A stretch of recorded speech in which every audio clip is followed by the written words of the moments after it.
अस्सलाम वालेकुम। अली सलमान जी टीवी के तमाम नाजरीन को जी स्पोर्ट्स में खुश आमदीद कहता है, जहाँ पीर से लेकर जुमेरात तक रोजाना रात 11:03 पर हम इस महफिल को सजाते हैं आपके लिए और बात करते हैं उस दिन खेले जाने वाले स्पोर्ट्स के हवाले से। लेकिन इन दिनों पाकिस्तान क्रिकेट बोर्ड में जो चेयरमैन पाकिस्तान क्रिकेट बोर्ड हैं उनके हवाले से म्यूजिकल चेयर का खेल पूरी तरह से उरूज पर है और ये नाम सामने आ रहे हैं कि कभी कहा जा रहा है कि जी रमदे साहब जो अगले चेयरमैन हो सकते हैं, कभी नजम सेठी साहब को कंटिन्यू रखने की बात होती है और कभी ज़का अशरफ की जो लॉबिंग लोग हमें करते हुए नजर आते हैं। अब ये ऊंट किस करवट बैठेगा, कौन पाकिस्तान क्रिकेट बोर्ड के लिए बेहतरी का बाइस बनेगा और कौन जो है वो मजीद पाकिस्तान क्रिकेट बोर्ड को हेड करेगा, इसका फैसला तो आने वाले दिनों में हो ही जाएगा। लेकिन इससे पाकिस्तान की क्रिकेट एक दफ़ा फिर जो है वो गुमगू की कैफियत में है, एम्बिगिटी है, एक कन्फ्यूजन है जो पाकिस्तान क्रिकेट बोर्ड के ऐवानों में इस वक्त मौजूद है। आज हम इस मुद्दे पर बात करेंगे, साथ साथ पाकिस्तान क्रिकेट से जुड़े दीगर मामला के हवाले से भी गुफ्तगू करेंगे। और आज मेरे साथ दो ऐसी शख्सियत मौजूद हैं कि एक मेरे साथ स्टूडियो में मौजूद हैं, एक बजरिए वीडियो लिंक मौजूद हैं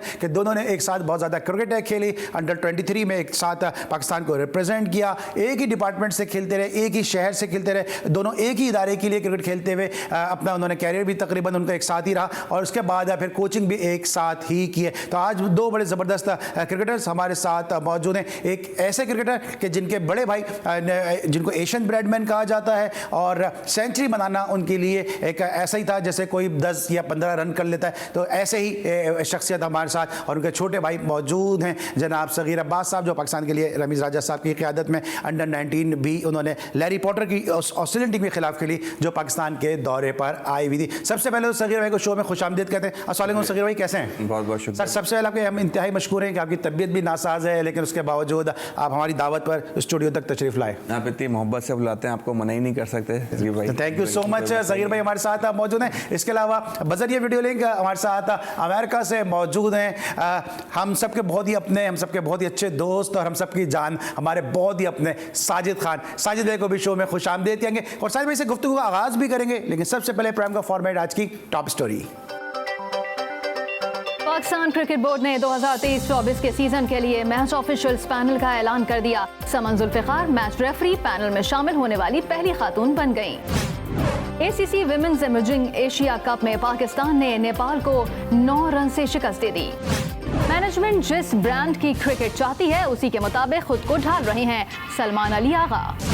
बाबर आजम पाक भारत मैच का प्रेशर ना लें, पाकिस्तान वर्ल्ड कप जीतने की सलाहियत रखता है। एशिया कप के इनेकाद पर दोनों बोर्ड्स को बातचीत के जरिए मसला हल करना होगा, यूनुस खान। मैं अपना पूरा दिन क्रिकेट ट्रेनिंग में गुजारता हूँ, कौमी टीम में अपनी कारकर्दगी की बुनियाद पर वापसी के लिए पुरअज़्म हूँ, उमर अकमल। ऑस्ट्रेलिया के खिलाफ ICC वर्ल्ड टेस्ट चैंपियनशिप के फाइनल में भारत में बहादुरी की कमी थी, मोहम्मद हफीज। विराट कोहली का टेस्ट कप्तानी से दस्तबरदार होने का इक़दाम गैर मुतवक्के था, Sourav Ganguly. FIFA under 20 world cup Uruguay के नाम फाइनल में इटली को 1-0 से हरा दिया। मॉरिशस में जारी 4 मुल्की फुटबॉल टूर्नामेंट में कौमी टीम अपना दूसरा मैच कल केन्या के खिलाफ खेलेगी। Chief of naval staff hockey flood light hockey cup tournament का चौथा एडिशन 9 जुलाई से लाहौर में खेला जाएगा। पाकिस्तान स्पोर्ट्स बोर्ड ने पाकिस्तान हॉकी फेडरेशन को 2.5 करोड़ रुपए की खुसूसी ग्रांट का चेक जारी कर दिया। जी नाज़रीन, आज की टॉप स्टोरी और इन टॉप स्टोरी में आपने पाकिस्तान फुटबॉल के हवाले से खबर देखी कि पाकिस्तान अपना अगला मैच जो है वो कल खेलने जा रही है। इससे पहले मैच में पाकिस्तान को मॉरिशस के हाथों शिकस्त का सामना करना पड़ा था। लेकिन अब हम बात करेंगे क्रिकेट के हवाले से और क्रिकेट के हवाले से इस तरह आपको हमने बताया कि म्यूजिकल चेयर का गेम इन दिनों जारी है पाकिस्तान क्रिकेट बोर्ड के ऐवानों में और इस हवाले से आमिर सुहेल साहब ने भी अपना इनपुट दिया है। सबसे पहले दिखाएंगे कि आमिर सुहेल साहब ने कहा क्या है, उसके बाद फिर गुफ्तगू के सिलसिले को आगे बढ़ाते हैं। आमिर सुहेल साहब का कहना है कि ज़का अशरफ को चेयरमैन PCB बनाया जाए, ये उनका बड़ा एक मुतालबा है। साथ साथ उन्होंने कहा कि ज़का अशरफ ने PSL का इवेंट मुनक्किद किया और इंटरनेशनल क्रिकेट की बहाली इसी दौर में हुई। साबिक सदर आसिफ अली जरदारी को ज़का अशरफ की तैनाती के लिए अपना किरदार अदा करना चाहिए। और आमिर सुहेल ने मजीद कहा कि ज़का अशरफ भारतीय क्रिकेट बोर्ड को मौसर अंदाज से हैंडल करने की सलाहियत रखते हैं। इसके अलावा जो मेरी बात हुई आमिर सुहेल साहब से, तो आमिर सुहेल साहब का मजीद इस हवाले से ये भी कहना था कि एक तरफ पाकिस्तान क्रिकेट बोर्ड जब ये कहता है कि हाइब्रिड मॉडल होना चाहिए और उसके बाद भारत के जवाब का इंतजार भी नहीं किया गया और ये कह दिया गया कि लॉर्ड्स में भी फाइनल खेला जा सकता है। फिर तमाम तर स्टांस जो था वो ये था कि भारत आएगा तो हम आएंगे, तो भारत तो यहाँ नहीं आ रहा, तो फिर हम कैसे तैयार हो गए क्या वर्ल्ड कप खेलने के लिए, जाने के लिए। तो ये बहुत सारी ऐसी चीज़ें जिसकी वजह से आमिर सुहेल साहब नाराज़ हैं और यही वजह है कि उन्होंने ज़का अशरफ को एक मुतबादिल के तौर पर नजम सेठी के जो है वो सामने लाने का फैसला किया। साजिद खान साहब हमारे साथ अब ज्वाइन कर चुके हैं बजरिए वीडियो लिंक अमेरिका से। शो में साजिद भाई को खुश आमदीद कहेंगे। अस्सलाम वालेकुम साजिद भाई। वालेकुम सलाम अली सलमान भाई, आपको और सगीर अब्बास को बहुत बहुत सलाम।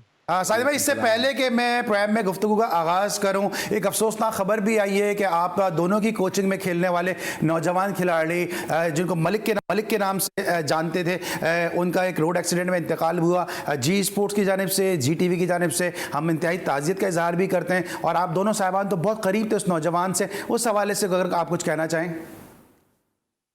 अली सलमान साहब, यकीनी तौर पर ताला मलिक जो आमिर मसूद शेख साहब के जो यकीनी तौर पर बहन के बेटे हैं, हमारे एकेडमी के मोस्ट टैलेंटेड बहुत ही स्पोर्ट्समैन बच्चे हैं। यकीनी तौर पर उसकी जितनी भी हम वो करें, अल्लाह ताला उसको जन्नत में फिरदौस में आला मकाम बताएं। बहुत ही नेक बच्चा, बहुत ही स्पोर्ट्स लवर। और यहाँ पर जैसे सगीर को भी पता है, मुझे भी पता, हमारी एकेडमी में वो आता था और बहुत ही हम्बल लड़का। और यकीनी तौर पर मेरे पास अल्फाज नहीं है उस बच्चे, मेरे हाथों का बच्चा। और यहाँ पर जिस तरह उसने डिग्री लेनी थी अगले दिन जाकर, और जिस तरह रोड एक्सीडेंट हुआ, मैं अपने दिल की गहराइयों से सीओ आमिर मसूद शेख साहब से दिल से बहुत ज़्यादा अफसोस करता हूँ और दुआ करता हूँ उनके वालिद आसिफ भाई से, अल्लाह ताला जन्नत फिरदौस में मलिक को जन्नत फिरदौस में आला मुकाम अता फरमाए और बहुत उनके घर वालों को सब्र अता फरमाए। आमीन। सगीर भाई, अगर आप इस पर कुछ कहना चाहें फिर मैं प्रोग्राम को बाकायदा तौर पर आगाज़ करूँ। जी बिल्कुल, मेरा बड़ा अच्छा स्टूडेंट था वो। मुझे अभी साजिद भाई ने जिस तरह बताया तो बड़ा अफसोस हो, यकीन नहीं आ रहा।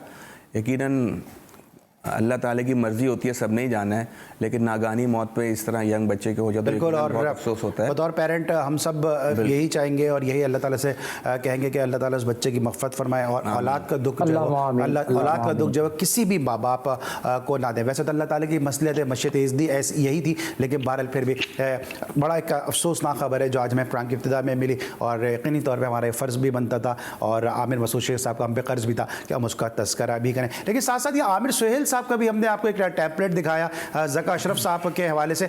इस हवाले से साहिद भाई क्या कहेंगे कि ज़का अशरफ साहब को आमिर सुहेल साहब बतौर मुतबादिल चेयरमैन के तौर पे उन्होंने पेश किया?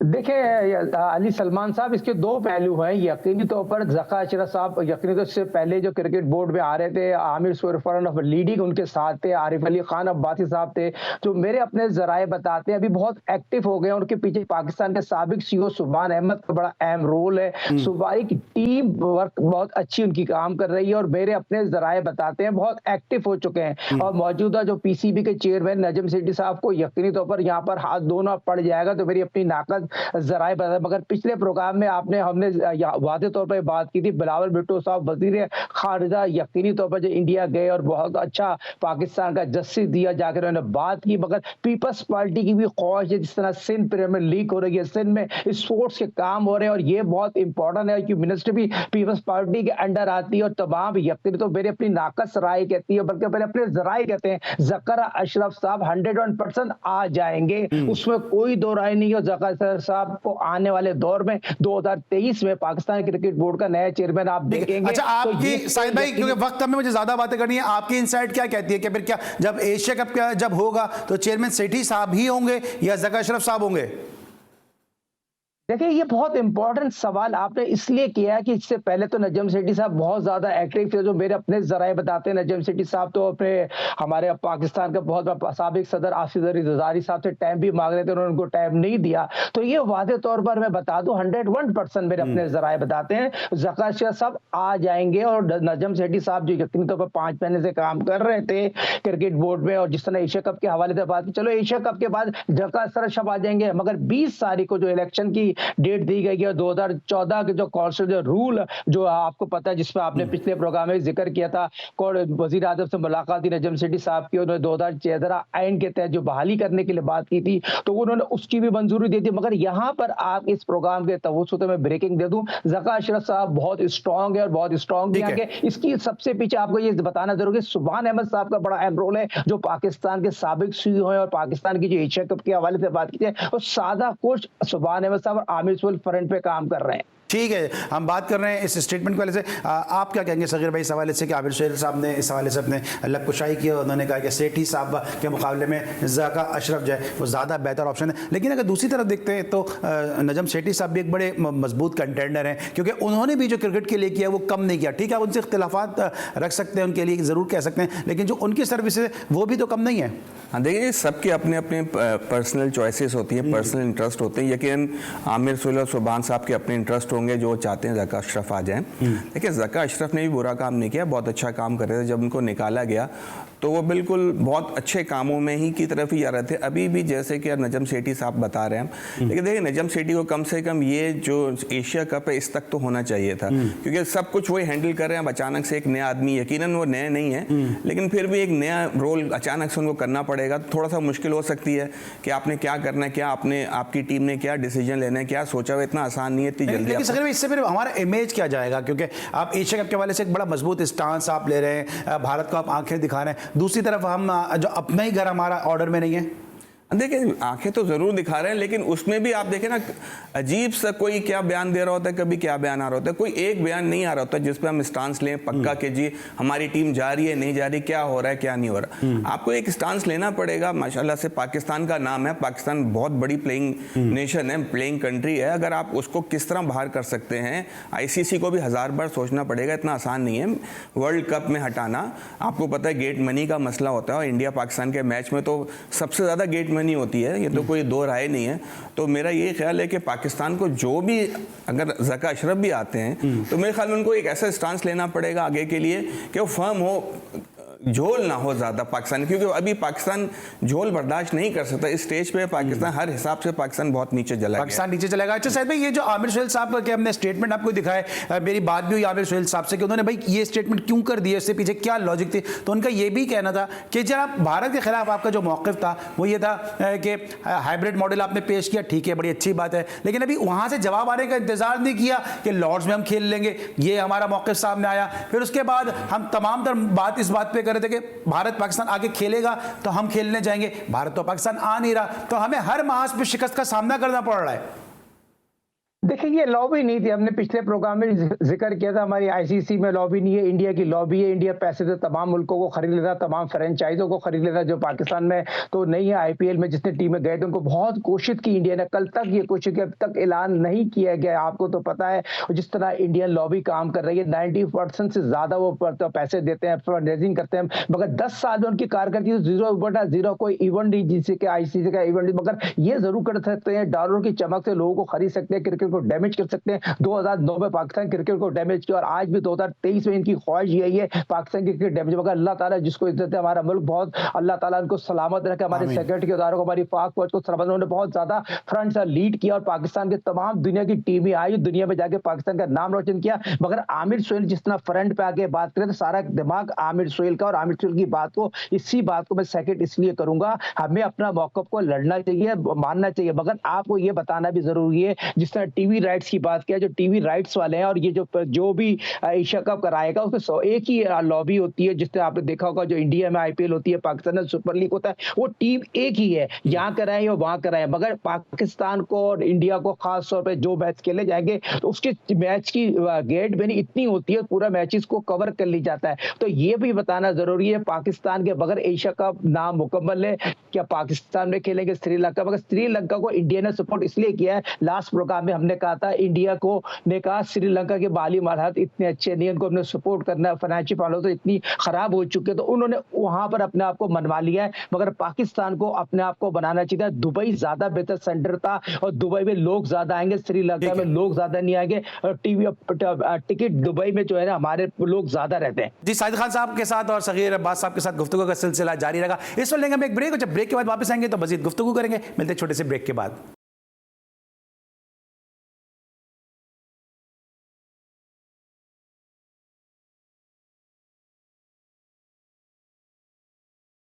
Welcome back after the break. और ब्रेक पर जाने से पहले हम बात करते हैं पाकिस्तान क्रिकेट बोर्ड के मामलात के हवाले से, और अब बात करेंगे पाकिस्तान क्रिकेट के हवाले से, इस हवाले से कि अब यूनुस खान ने भी एक स्टेटमेंट दिया और उन्होंने कहा कि बाबर आजम को जो है वो प्रेशर नहीं लेना चाहिए और इंडिया में जाकर इंडिया को हराने की कोशिश करनी चाहिए और प्रेशर से अपने आप को दूर रखना चाहिए। यूनुस खान साहब का इस हवाले से ये कहना भी था कि ये इंडिया में जाके पाकिस्तान जब इंडिया के खिलाफ खेलेगा तो पाकिस्तान को वहाँ से जीत के भी वापस आना चाहिए। सगीर भाई, क्या बाबर आजम आपको लगता है कि अब इतने क्रिकेट खेलने के बाद क्या कोई प्रेशर इस किस्म का ले सकेंगे, या आपको लगता है कि इंडिया में, क्योंकि मेरे ख्याल में वेटरन्स भी शायद आप खेलें वहाँ पे, कि इंडिया में खेलने का जो है वो एक अलग प्रेशर होता है? देखिए, हम पे इतना प्रेशर नहीं होता जितना उन पे प्रेशर होता है। उनका होम कंट्री, होम क्राउड, जितना प्रेशर उन पे वो बुरा करेंगे तो यकीन उन पे ज़्यादा क्रिटिसाइज होगा। पाकिस्तान पे तो प्रेशर ज़रूर है, लेकिन जब आप किसी दूसरी कंट्री पे जाते हो, वहाँ की लोग जो होते हैं वो सपोर्ट जो वहाँ की कर रहे होते हैं, उसमें अगर आप बहुत अच्छा परफॉर्म करो तो उससे बहुत फ़र्क पड़ता है। और बाबर आजम आप बहुत मैच्योर हो चुके हैं, काफ़ी अरसे से कप्तानी भी कर रहे हैं और माशाल्लाह जैसे देखें बड़ा प्लेयर होता है उसको कॉन्फिडेंस भी होता है अपनी टीम पर। टीम अभी आपकी थोड़ी बहुत सेटल ज़रूर नज़र आ रही है। देखिए, बाकी तो ये है कि परफॉर्मेंस पर है, जिसका दिन होता है वही जीतता है। वनडे आप T20 तो आपको पता ही है, कोई जिस दिन अच्छा खेल गया उसका कोई आप पर्टिकुलर टीम को नहीं। जिस तरह से भी आईसीसी टेस्ट चैंपियनशिप हुई है, यहाँ पे भारत की टीम को शिकस्त हुई है, और एक तरफ शिकस्त हुई है, दूसरी तरफ कमेंट्री के दौरान और वैसे भी साबिक क्रिकेटर जो है वो बाबर आजम की बात कर रहे हैं। तो इससे क्या आपको लगता है कि थोड़ा सा बाबर आजम पे ज़्यादा काम करेगी भारतीय टीम और ज़्यादा जब हमलावर होने की कोशिश करेगी कि आप बाबर आजम की दुनिया बात करिए तो इसी दीवार पर हम शिकाव डालें ताकि पाकिस्तान की टीम को डैमेज कर सकें? यकीनन अच्छे प्लेयर को तो कोई भी छोटी टीम भी होती है वो भी एक स्ट्रेटेजी बनाती है कि हमने इसको किस तरह आउट करना है, इसको किस तरह लेके जाना है, क्योंकि थोड़ा सा वो राइट आर्म लेग स्पिनर पे एक्सपोज हुए हैं जो गेंद अंदर आती है। तो यकीनन वो चाहल और उनके 2-3 अच्छे बॉलर हैं जिनको कोशिश करेंगे उनको एक्सप्लॉइट करने की उनके खिलाफ। लेकिन बड़े प्लेयर की क्वालिटी ये होती है कि वो अपने आप को साबित करे कि भाई मैं ऐसी बात नहीं है, आउट हो जाता है, किसी से भी इंसान आउट हो सकता है। तो वो इतने बड़े प्लेयर हैं कि मुझे उम्मीद है कि वो यकीनन अपने इस चीज़ पर भी ज़रूर काम कर रहे होंगे कि उनको पता है कि उनके खिलाफ क्या स्ट्रेटजियाँ बन सकती हैं और किस तरह उनको आउट कर सकते हैं। तो लेकिन मैं नहीं समझता कि अब वो उस तरह आउट होंगे जो वो इंडियन समझ रहे हैं। यकीनन उन पे इंडियन में मैं आपको दोबारा बताऊं कि बहुत ज़्यादा प्रेशर होगा और इतनी कंट्रोवर्सी हो चुकी हैं, ये हो चुका है, वो हो चुका है कि भाई ये नहीं हो रहा, वो नहीं हो रहा। उसके बाद अगर वो मैच इंडिया से पाकिस्तान का मैच होता है तो 100% इंडिया पर ज़्यादा प्रेशर होगा, पाकिस्तान पे बहुत कम प्रेशर होता है। सर भाई, आप बताओ ओपनर क्या समझते हैं, क्योंकि बाबर आजम जो यकीनी तौर पे टॉप ऑर्डर में भी खेलते हैं, 12 उनको नई गेंद का सामना भी करना पड़ता है, कप्तान भी हैं और पूरी भारतीय टीम जो है वो उनके खिलाफ तैयारी कर कर आएगी। जिस तरह मैं अभी सगीर भाई से भी बात कर रहा था कि अगर इस दीवार में शिकाव डालो तो पाकिस्तान की टीम तो वैसे ही मोरली जो है वो डैमेज हो जाती है।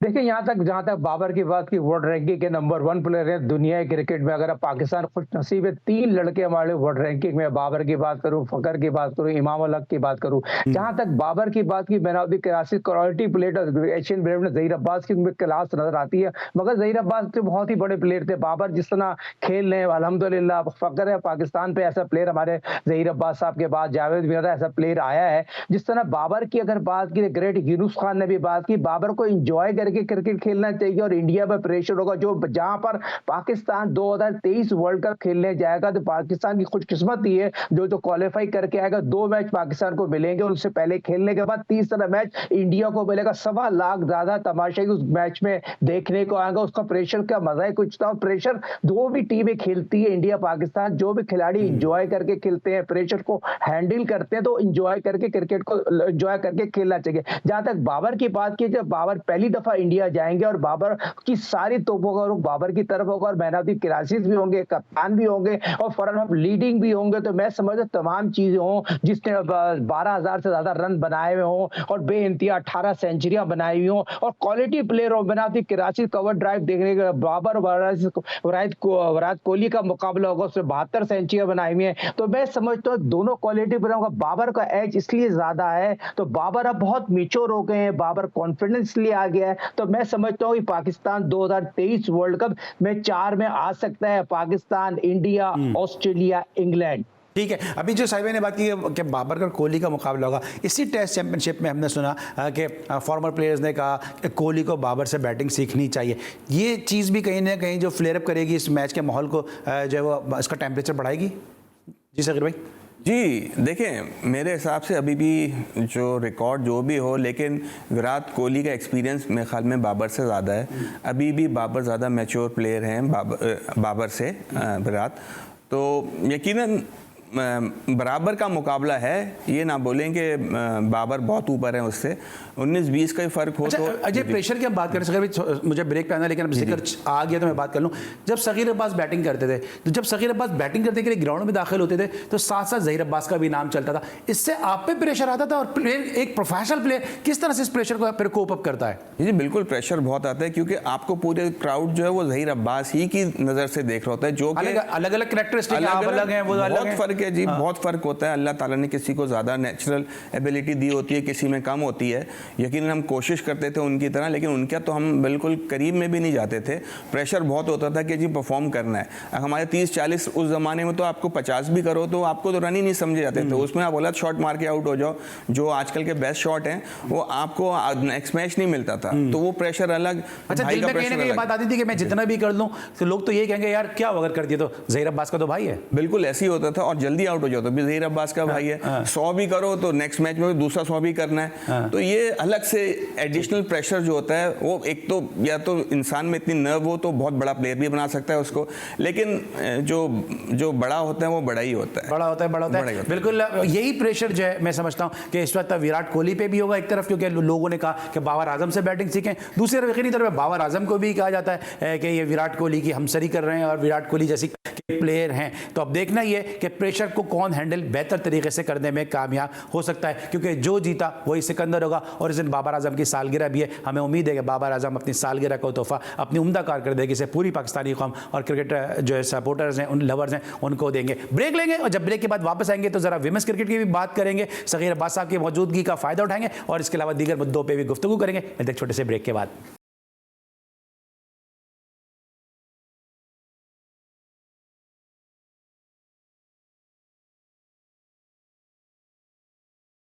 Welcome back after the break. और ब्रेक पर जाने से पहले बात करते हैं पाकिस्तान मेंस क्रिकेट के हवाले से। और सगीर साहब चूंकि पाकिस्तान विमेंस क्रिकेट के साथ पूरी तरह से मुंसलिक हैं, इनकी बड़ी ज़बरदस्त क्रिकेट अकेडमी भी है, विमेंस क्रिकेट के हवाले से बड़ा काम कर रहे हैं और कई नौजवान ख़वातीन क्रिकेटर इनकी अकेडमी में तरबियत हासिल करने के बाद इस वक्त मुख्तलिफ पाकिस्तान की टीमों में सर्व भी कर रही हैं। दूसरी तरफ साजिद खान साहब की भी बड़ी गहरी निगाह पाकिस्तान विमेन क्रिकेट के हवाले से। पाकिस्तान और नेपाल की टीमों के दरमियान जो मैच है खेला गया, उस मैच की आपको समरी भी दिखाएंगे, जहाँ पे पाकिस्तान एक लो स्कोरिंग मैच में बमुश्किल तमाम महज 9 रन से जीतने में कामयाब रहा। पहले बैटिंग की पाकिस्तान विमेन ने और 87 रन स्कोर किए।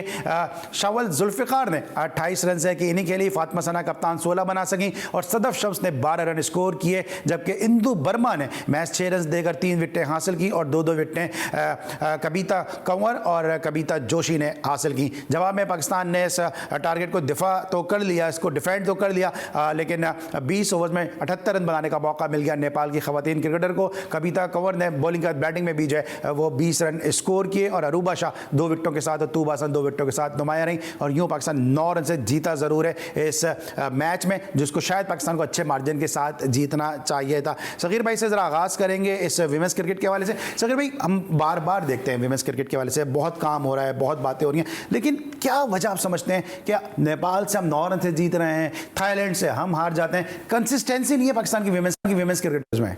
जी बिल्कुल, अगर कोई, मैंने ये देखा है, कोई अच्छी फॉर्म पे भी लड़की होती है तो वो कंसिस्टेंसी नहीं है जो लड़कों में होती है या किसी बड़ी मतलब वुमेंस टीम में होती है ज़्यादा, क्योंकि उनका फॉर्मेट होता है 2020 का। तो 2020 में एक मैच में स्कोर किया, दूसरे मैच में अगर तेज़ खेलते हुए आउट हो गए तो ये हो सकता है ये हमारे टीम में ज़्यादा हो, लेकिन और दूसरी टीमों में इतना नहीं है जितना हमारी टीम में। कंसिस्टेंसी बहुत कम देखी गई है। एक 100 करता है एक मैच में तो 2 मैचों में वो फिर कुछ नहीं करता।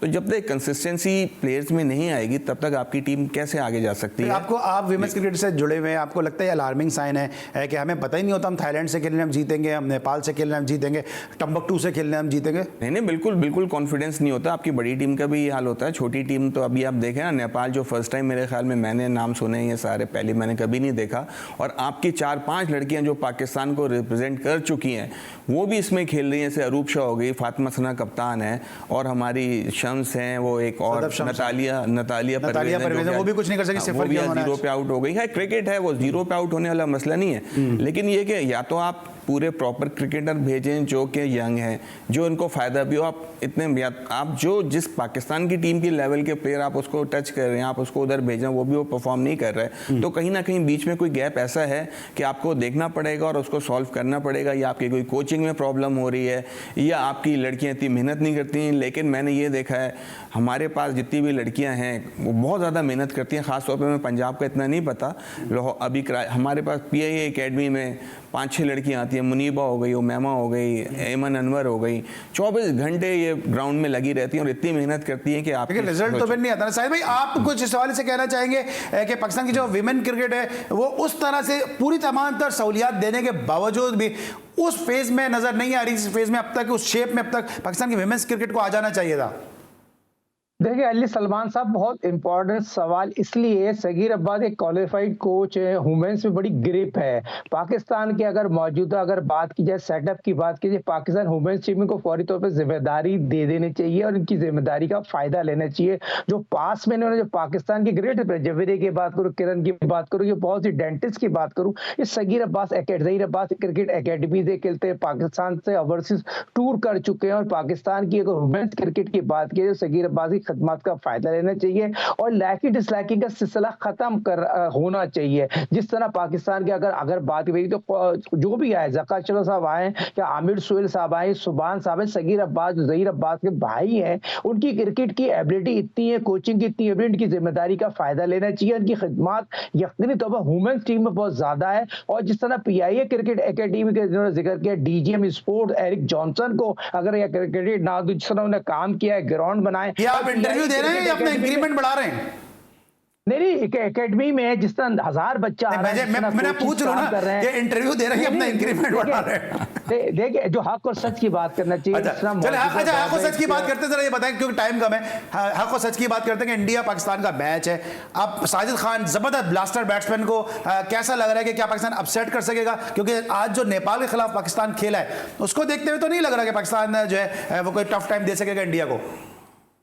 देखिए इंडिया की टीम बहुत अच्छी है, उनकी तैयारी बहुत अच्छी है, एनालिस्ट ने बहुत अच्छा काम किया, उनके कोचों ने बहुत अच्छा काम किया। जो हमारी नेपाल की टीम हरते जीत जाए नेपाल की टीम से, फिर अब होप लगे हैं इंडिया को हरा देगा तो नामुमकिन है इंडिया की टीम को हराना। मगर क्रिकेट है, क्रिकेट भी वही तरह कह रहे हैं, प्रेशर हैंडल नहीं करें, एंजॉय करके खेले और एंजॉय करके लें। अच्छा साहिब भाई के साथ मैंने साहिब आपको मैंने थोड़ा इंटरप्ट कर दिया, लेकिन एरिक जॉनसन हमारे बड़े अच्छे दोस्त हैं, DGM जरूर हैं लेकिन इंसान बहुत जबरदस्त है एरिक जॉनसन। तो मैंने मजाक में साहिब भाई को जरा इंटरप्ट किया, ऐसी कोई बात नहीं है। एरिक जॉनसन की जो खिदमत है किसी से ढकी छुपी बात नहीं है। आप सर क्विकली बताते हैं इंडिया का जो मैच है पाकिस्तान विमेंस से, सगीर भाई। जी देखिए, अच्छा हो गया, पाकिस्तान का पहला मैच हो गया हल्की टीम से, जो कि उन्होंने गलतियां, अगर कोई अच्छा कोच है और अच्छी टीम है तो यकीनन उन गलतियों से सीखेंगे, नेक्स्ट टाइम वो करने की कोशिश नहीं करेंगे। क्योंकि इंडिया की टीम के खिलाफ ज़रा सी भी गलती की तो इंडिया की टीम बहुत ऊपर है हमसे। वहाँ के देखें, पैसा हर जगह है और अपना डोमेस्टिक स्ट्रक्चर देखें, अभी एक साल में एक टूर्नामेंट पूरा PCB कराता है, वो भी इतना गंदा स्टैंडर्ड। मैंने एक मैच देखा, आप यकीन माने मेरा देखने का दिल नहीं कर रहा था, मैं गया ही नहीं कोई मैच देखने के लिए।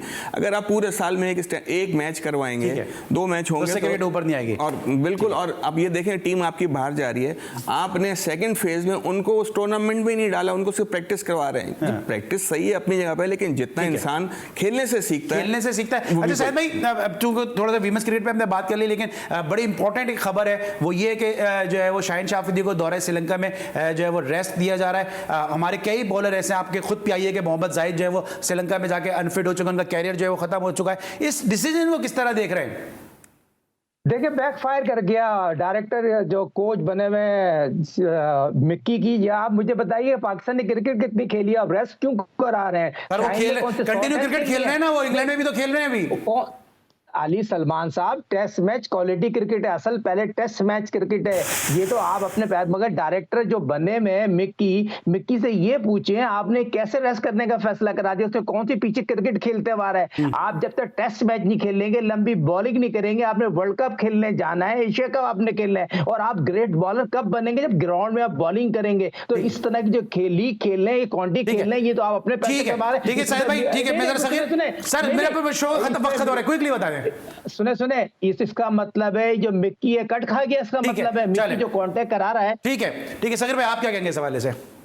ये शाहिन शाह क्विकली। नहीं, मेरे ख्याल में उनको रेस्ट थोड़ा इसलिए देना चाहिए कि चीज़ें आपकी बड़ी इंपॉर्टेंट टूर्नामेंट आ रहे हैं। यकीनन साजिद खान, मैं इसको सेकंड नहीं करूंगा, क्योंकि यकीनन जितना आप क्रिकेट खेलेंगे उतना आप सीखते हैं, उतना आपको एक्सपीरियंस होता है। लेकिन क्योंकि वक्त ऐसा है कि वर्ल्ड कप जैसा इवेंट और ये एशिया कप जैसा इवेंट इतना करीब है, तो शायद अगर उसको रेस्ट दे दें, अभी काउंटी भी खेल middle order batsman Umar Akmal की वापसी आपको नजर आ रही है? मेरा नहीं ख्याल कि अभी उमर ठीक है। Thank you so much Sagir Abbas साहब, thank you so much. Sajid Khan साहब हमारे साथ मौजूद थे और इंशाल्लाह आइंदा भी। साजिद खान साहब अकमल का कुछ कहना चाह रहे हैं आप? सर आप उमर अकमल का जिक्र कर रहे हैं, सरफराज का जिक्र करें। सरफराज का तो करते ही रहते हैं ना, सरफराज जहां आप और सरफराज का जिक्र, तो ऐसा हो सकता है सरफराज का तो जिक्र करते रहते हैं, लेकिन आज उमर अकमल का स्टेटमेंट आया इसलिए हम उमर अकमल के हवाले से बात कर रहे थे। लेकिन thank you so much Sajid भाई, आप हमारे साथ मौजूद थे। Thank you so much Sagheer भाई, आपकी तबीयत नासाज थी फिर भी आपने शो के लिए वक्त निकाला। इंशाल्लाह अगले शो में मुलाकात होगी। अल्लाह हाफिज़।